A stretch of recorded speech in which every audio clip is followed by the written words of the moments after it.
ভাই কেমন আছেন? এই তো আলহামদুলিল্লাহ ভাই ভালো আছি। আপনি ভালো আছেন? হ্যাঁ আছি ভালোই। ভালো আছেন না? হ্যাঁ আল্লাহ রাখছে ভালো ভাই। ভাই আমাদের কৃষি সম্পদে কিছু বলেন যে আপনারা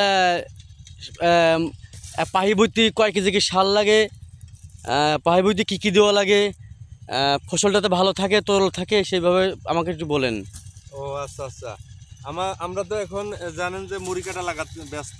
জি জি আমরা জি এই যে মুড়ি কাটা লাগাতেছি। জি তো মুড়ি কাটায় যে আপনাদের একটু বাসনাটা দেখান, একটু মোটা বাসনা। জি বাসনা মুঠা, এগুলো হলো মোটা বাসনা। এগুলো পাখিতে আমাদের 7 থেকে 8 মণ লাগে। তাই না? 22 শতকে পাখি বুঝছেন? আচ্ছা ঠিক আছে। 22 শতকে পাখিতে 7 থেকে 8 মণ লাগে। হুম তো এখানে আমরা জমিটা প্রস্তুত করছি। সর্বপ্রথম চাষ দিছি, তখন আমরা সার দিছি টিএসপি, হুম। তারপরে ইউরিয়া, তারপরে আপনার পটাশ। আচ্ছা কয় কেজি করে দিচ্ছেন আপনি? আমরা টিএসপি দিছি প্রতি শতকে 1 কেজি, আচ্ছা আর আচ্ছা পটাশ দিছি প্রতি শতকে হাফ কেজি, আচ্ছা আর হচ্ছে হলো আপনার এর সাথে 10টা বোরন দিছি জি 1 কেজি করে, হ্যাঁ আর হচ্ছে আপনার ইউরিয়া দিছি এখন দিছি আপনার প্রতি শতকে হাফ কেজিরও কম, জি 1 পোয়া করে। জি তো এভাবে আমরা জমিটা প্রস্তুত করার পরে আমরা এই যে মুড়ি কাটা লাগাতেছি।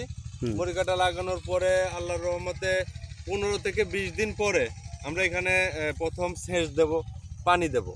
পানি দেওয়ার পরে দ্বিতীয়বার আবার পানি দিয়ে কুপাবো।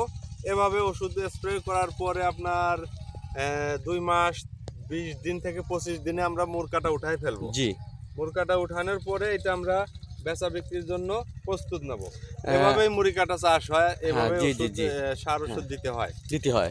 জি কিন্তু বাংলাদেশের আপনার এই যে সার ওষুধ আপনার কৃষি অনেক কিছু দেওয়া হয়, জি জি। কিন্তু আমাদের তরল রাখার জন্য কোন সূত্রে নিলে ভালো হয়? মানে এখানে আপনার মুড়ি কাটায় হচ্ছে আপনার ছত্রাকনাশক ওষুধ স্প্রে করতে হয় আর কি। জি আপনি গোল্ডেন জিম দিতে পারেন, লোবলাল দিতে পারেন। বাজারে গেলে পারে আপনার ওই কীটনাশক দোকানদার এটা বলে দেয়। জি আপনি তখন ভালো ওষুধ, সর্বোচ্চ ভালো ওষুধ ব্যবহার করার চেষ্টা করবেন। আমরা যেমন সিনজেন্টা ওষুধ ব্যবহার বেশি করি আর কি, ওটাই আমাদের ভালো হয় মনে হয়।